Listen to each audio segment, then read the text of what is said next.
Tout le monde, c'est Ximo, j'espère que vous allez bien, moi ça va nickel, comme d'habitude. Aujourd'hui, on se retrouve pour une nouvelle vidéo. 14 mythes et légendes de France. Donc déjà, si vous me voyez baisser les yeux, c'est que je lis mes notes. Et nous allons commencer par la première légende du bois de Misoën en Auvergne-Rhône-Alpes. Il y a fort longtemps, au temps des Gaulois, un peuple de toutes petites personnes vivait dans les bois de Misoën en Isère.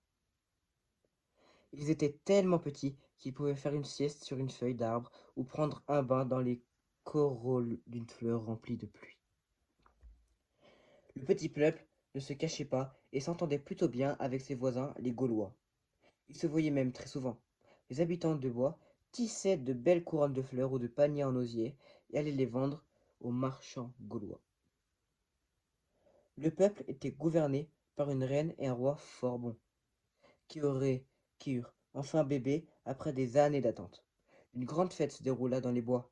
Les papillons organisèrent un spectacle de danse, les crapauds un concert de crassement. Pardon. Il suffit d'une seule noisette pour cuisiner un gâteau pour tous. Cette nuit-là, on se coucha fort tard. Mais au bout de quelques jours, la reine tomba dans un profondeur désespoir. Son bébé était chétif et malingre. Elle savait qu'une Gauloise du village venait elle aussi d'avoir un beau bébé en bonne santé. Prise d'un coup de folie, elle ordonna à ses sujets d'aller voler le bébé gaulois et de le mettre le sien à la place dans le couffin. Le petit peuple partit alors en expédition en pleine nuit vers le village et s'introduisit dans la chambre du bébé gaulois qui dormait. L'échange fut fait. Ils étaient 500 à apporter à bout de bras le nourrisson, et ils arriva à bon port. Le lendemain matin, la mère gauloise, en découvrant le minuscule bébé dans le couffin, poussa un terrible cri. Son bébé avait été volé. Mais déjà on tapait à la porte. C'était la reine du petit peuple accompagnée du bébé gaulois porté par ses sujets. Prise de remords durant la nuit, elle s'était décidée à rendre au plus vite ce bébé volé. La Gauloise se précipita pour récupérer son enfant, mais ne voulait pas entendre les excuses de la reine. Elle chassa le petit peuple et alla raconter au village l'horrible aventure qui venait de lui arriver. Les Gaulois décidèrent alors de se venger. Ils se dirigèrent vers les bois avec des armes et des chiens, prêts à faire la guerre à leurs anciens amis. Ils mirent le feu à la forêt, mais le petit peuple s'était déjà enfui vers d'autres lieux à dos d'oiseaux. La forêt n'a jamais repoussé. Il y eut à la place une plaine appelée le désert de Misoën. Quant au petit peuple, on n'a plus jamais eu de ses nouvelles. Passons maintenant à la légende de Bourgogne-Franche-Comté, le diable et le sapin. Ouin, ouin, ouin. Le diable n'en pouvait plus des incessantes disputes qui éclataient entre ses enfants diablotins. Jamais une minute de silence. S'il n'avait eu que 2 enfants, il aurait peut-être pu trouver une solution. Mais il en avait une centaine, une situation infernale. Alors, un beau jour, il décida de retrouver le calme une bonne fois pour toutes, et il envoya ses enfants, turbulents, partout sur notre planète. Une dizaine d'entre eux atterrissent dans les montagnes du Jura. Je les récupérerai quand ils auront grandi et ne feront plus de ce tintamarre exténuant. Enfin, je suis tranquille, déclara Lucifer qui repartit seul et soulagé dans sa demeure. Dans le Jura, les petits diablotins découvraient le nouvel endroit où ils devaient vivre. Et pour tout dire, cela ne leur pesait guère. Ils étaient arrivés en plein été et il faisait une chaleur étouffante. Pas un seul endroit pour se mettre à l'ombre. Les disputes entre eux étaient encore plus violentes, tellement violentes que le diable les entendit jusqu'à son enfer. Il décida de se rendre à nouveau dans le Jura et de calmer sa progéniture en faisant pousser çà et là des multitudes de buissons, de quoi leur donner un peu d'ombre. Le houara des diablotins fut rapidement place à de grands cris de mécontentement. Les buissons avaient été mangés en quelques heures par les lièvres et autres petites bestioles affamées. Au secours!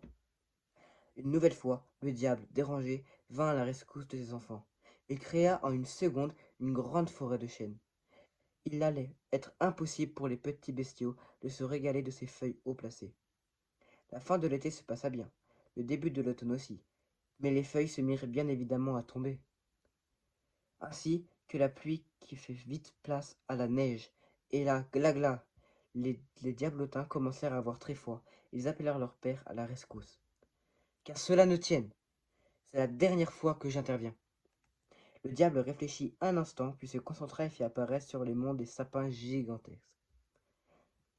Ainsi, mes enfants, ces arbres ne seront pas grignotés. Vous aurez l'été de l'ombre, leurs feuilles ne tomberont pas en automne, et vous serez protégés de la neige en hiver. Sur ce, je retourne chez moi. En effet, on ne revit plus jamais le diable dans la région. Par contre, les sapins trônent toujours majestueux sur les flancs des montagnes du Jura. Passons maintenant à la légende de la Bretagne, la folle danse des lutins. Jean et Pierre n'avaient pas eu de chance à la naissance. Ils étaient nés bossus. Mais autant Jean était une gentille personne, autant Pierre affichait un méchant caractère. Un soir que Jean se promenait dans la campagne, il tomba sur une bande de corrigans, des lutins, qui faisaient une ronde autour d'un menhir. Lundi, mardi, mercredi, lundi, mardi, mercredi, chantait-il en boucle. L'un des lutins aperçut Jean et hop, l'attrapa par la main et l'entraîna dans leur folle danse. Et voilà notre Jean qui se mit à danser et chanter 1 heure, 2 heures. N'en pouvant plus, il stoppa la danse et déclara au lutin mécontent. Vous savez que votre chanson n'est pas finie. Après mercredi, il y a jeudi et vendredi. Oui, les lutins furent enchantés de rajouter des paroles à leur comptine et reprirent la ronde avec le pauvre Jean. Lundi, mardi, mercredi, jeudi, vendredi, lundi, mardi, mercredi, jeudi, vendredi, chantait-il en chœur. Au lever du soleil, ils s'arrêtèrent enfin. Le chef des corrigans prit la parole. Jean, pour te remercier, nous te proposons de t'offrir un sac d'or ou d'enlever ta bosse. Que choisis-tu? Ma bosse, sans hésiter. Les corrigans agrippèrent Jean et le lancèrent 3 fois en l'air. Une fois de nouveau sur pied, Jean n'avait plus de bosse. Ils se précipitèrent au village et annonça la bonne nouvelle. Il parla même du choix qui lui avait été proposé. Bien évidemment, le méchant Pierre fut au courant de cette histoire, car le village était petit et le soir même, il trouvait les corrigans dans la clairière qui dansaient à nouveau. Hop, il fut attrapé comme Jean dans la danse et lui aussi la stoppa. Très cher corrigan, votre chanson n'est pas finie. Après vendredi, il y a samedi et dimanche.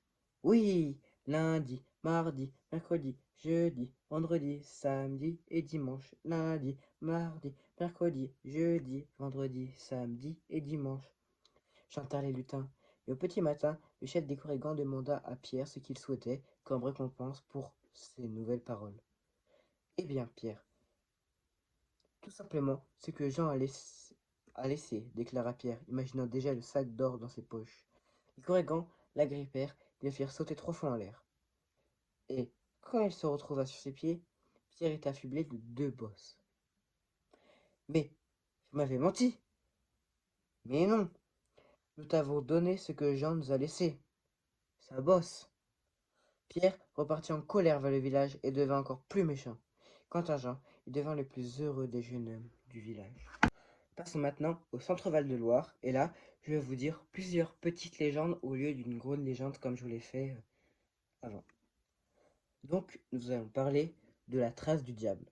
Entourée d'arbres dans une clairière, cette pierre qui servait aux néotiques de table à polir les outils présente une curieuse marque. Regardez, c'est bien 4 grandes rayures, comme l'empreinte de la main crochue du diable. Si vous vous demandez où est la griffe, elle se situe dans le parc du château de Courtelin, en Eure-et-Loire. Passons maintenant au village des sorciers. Chaque année, depuis plus de 70 ans, les sorciers se retrouvèrent le premier samedi du mois d'août dans ce petit village pour le sabbat. Et de nos jours, vous pouvez participer à la fête même si vous n'êtes pas sorcier. Avant, à la fin du XVIe siècle, au-dessus du village, en secret, sorciers et sorcières se réunissaient aussi, mais se faire prendre conduisait au bûcher. Les sorciers faisaient la fête chaque été à Buée dans le Cher. Parlons maintenant du pont du Chat. Avant, il n'y avait pas de pont à Beaugency pour traverser la Loire. Alors, le diable a rencontré le maire pour lui proposer un marché. En échange de la construction du pont, il a demandé l'âme de la première personne qui le traversera. Le maire a accepté. Le lendemain, le pont a été construit, mais malin, le maire a fait traverser un chat. De rage, le diable a donné un coup de pied dans une des arches, qui, sous le choc, s'était décalée. Et c'est toujours visible. Le pont du diable est dans le Loiret à Beaugency.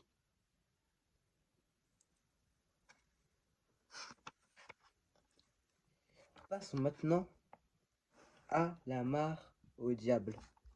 Entourée de grands chênes et de bouleaux au fond d'un bois, cette mare doit sa renommée à un roman très célèbre de George Sand, La mare au diable. L'auteur nous explique que c'est un endroit maudit qui retient prisonniers la nuit ceux qui s'aventurent autour. La mare au diable se cache dans les bois de Chanteloup à Mer-sur-Indre, dans l'Indre. Passons maintenant à la Corse. Et pareil, je vais vous dire plusieurs légendes au lieu d'une grosse. Donc nous allons commencer par une légende assez connue, l'œil de Sainte Lucie. Une jeune fille, Lucie, dont la mère était grave malade, n'arrêtait pas de prier. La mère a été guérie et en guise de remerciement, Lucie s'est arraché les yeux et les a jetés dans la mer. Mais la légende raconte que la vue lui a été redonnée et que les yeux de Lucie étaient encore plus beaux et lumineux qu'avant, comme ce petit coquillage appelé œil de Sainte Lucie. L'œil de Sainte Lucie se cherche sur toutes les plages de Corse, ou s'achète dans les bijouteries de l'île.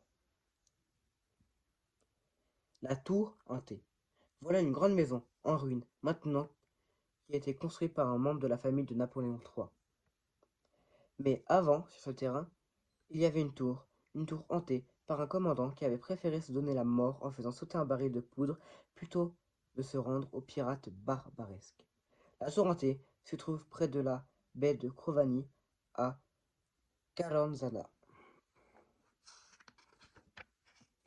Les amoureux de Pierre. On raconte que Satan, un jour, est tombé amoureux d'une jolie et jeune bergère. Mais la jeunette, déjà mariée, a repoussé le démon et elle a appelé son fiancé à la rescousse. À eux deux, plus leur chien, ils ont chassé le diable sans ménagement. Furieux d'être traité ainsi, il a décidé de se venger et a pétrifié le couple et le chien.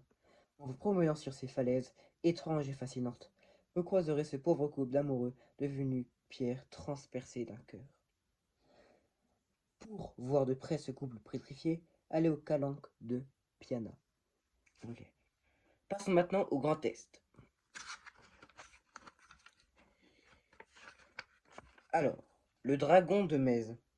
Il y a bien longtemps, un dragon redoutable, le Graouli, terrorisait les habitants de la ville de Mèze. Il avait pris la fâcheuse habitude d'en croquer plusieurs par jour pour son déjeuner et paraissait indestructible. Il fallait donc un homme extraordinaire pour le chasser. Clément, qui arrivait de Rome et avait fait là-bas quelques miracles. Il était appelé à l'aide, et, juste avec une écharpe, il a étranglé le monstre et il a jeté sa dépouille dans la rivière voisine. Quel champion! Le Graouli est suspendu dans la rue Taison à Metz, en Moselle. Le fantôme de Napoléon. Napoléon est mort à Sainte-Hélène. Mais à Strasbourg, de nombreux habitants auraient pourtant vu l'empereur vers les remparts de la ville, la nuit, plusieurs années après sa mort. Il portait son célèbre bicorne et sa pèlerine, il était accompagné de tout un escadron. Voilà un drôle de mystère, non? Le fantôme de Napoléon aurait été vu à Strasbourg, dans le Bas-Rhin.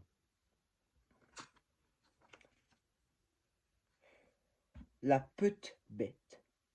Monstrueuse avec des ailes, la petite bête attaquait surtout les femmes. Un jour, des jeunes filles qui lavaient le linge n'ont pas pu se mettre à l'abri. Mais l'une d'elles a prié et Saint Georges est apparu. Et en un éclair, il a transpercé la gorge d'un dieu monstre qui s'est pétrifié dans le bassin. Et la lance, cassée du sauveur, s'est transformée en un tuyau qui permet à l'eau de la fontaine de se déverser. La petite bête a même sa statue sur la place de Augère, en Haute-Marne. Passons maintenant au Haut-de-France. Le Bouzouk. Le Bouzouk est un dragon géant de 14 mètres de long, qui se promène tous les ans, au mois de mai, dans les rues de la ville. Savez-vous qu'au XIIe siècle, un vrai dragon vivait dans les parages? Enfin, c'est ce que l'on dit. C'est le seigneur de Berlaimont, Gilles de Chien, qui a fini par tuer la bête d'un coup de lance. Le Bouzouk parade chaque année dans les rues de Berlaimont, dans le nord. L'affût de Gargantua. On l'appelle aussi Virzieux de Gargantua, ce qui signifie en patois local pierre à aiguiser. C'est un menhir en forme de grande pierre ébréché de plus de 4 mètres de haut. L'histoire raconte que les géants, en aide un fermier à faucher son champ, a finalement laissé tomber cette grosse pierre qu'il portait sur son dos. Il n'avait que lui qu'on pouvait s'envir pour affûter sa faux. Ce menhir s'admire en bois parni dans l'aine.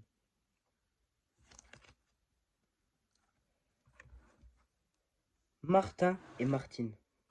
Mais qui sont donc ces drôles de personnages en haut de l'hôtel de ville? Ce sont deux automates, symboles de la ville de Cambrai.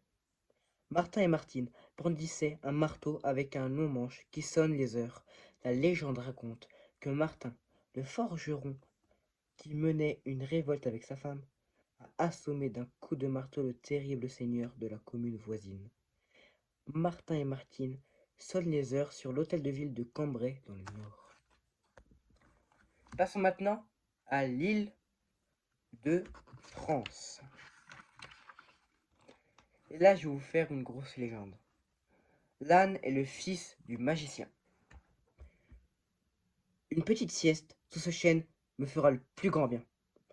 Le paysan, qui revenait de la foire avec son âne, s'allongea donc sous l'arbre, tenant la bride avec son bras, et ainsi installés, ils s'endormirent rapidement. Il dormait tellement profondément qu'il n'entendit pas les deux malfrats qui s'approchaient à pas de loup. Et dis donc, cet âne nous rapporterait beaucoup d'argent. Oui, une belle aubaine. Voilà donc nos deux voleurs en train d'enlever sa bride à l'animal, l'un s'échappant au plus vite avec la bête, alors que l'autre tentait de récupérer la courroie toujours accrochée au bras du paysan. Mais il tira si fort que notre paysan se réveilla. Hé, qui êtes-vous? Et où est mon âme? S'affola le paysan. Il n'a pas bougé, reprit le voleur. Comment pas bouger? Que me-tu là? Eh oui, mon maître. Mon maître? Mais quel est ce délire? Laissez-moi tout vous expliquer. Je suis le fils d'un magicien. Il y a 5 ans, j'ai fait de tas de bêtises. Et en punition, mon père m'a changé en âne pour 5 ans. Et voilà, aujourd'hui, le temps de ma punition vient de s'achever. Quelle drôle d'histoire. En attendant, j'ai perdu un âne. Ne pas me quitter? Mais, mais maître, je ne veux pas vous quitter. La vie était si agréable avec vous. Ne pas me quitter? Mais, que vais-je faire de toi? Une bouche à nourrir? Non, hors de question. Allez, attends. Le voleur ne se fit pas dire 2 fois et partit en courant. Quelques jours plus tard, le paysan se rendit à une foire pour trouver un nouveau publié. Et dans cette foire, il trouva l'âne volé qui était à rendre. Reconnaissant son maître, il se mit à brère fortement pour attirer son attention. Hé, mais que fais-tu là? Quelle bêtise as-tu encore commise pour que ton père te transforme de nouveau? Je me suis fait prendre une fois, pas deux. Adieu, mon garçon. Et le paysan s'en alla acheter un autre âne. Merci d'avoir suivi cette vidéo, j'espère qu'elle vous aura plu. Dites-moi en commentaire, s'il vous plaît. On se retrouve pour un épisode 2 des mythes et légendes de France et peut-être du monde entier. N'hésitez pas à vous abonner, à liker et à commenter, s'il vous plaît. C'est très important, ça me ferait super plaisir. C'était Uximo, à la prochaine.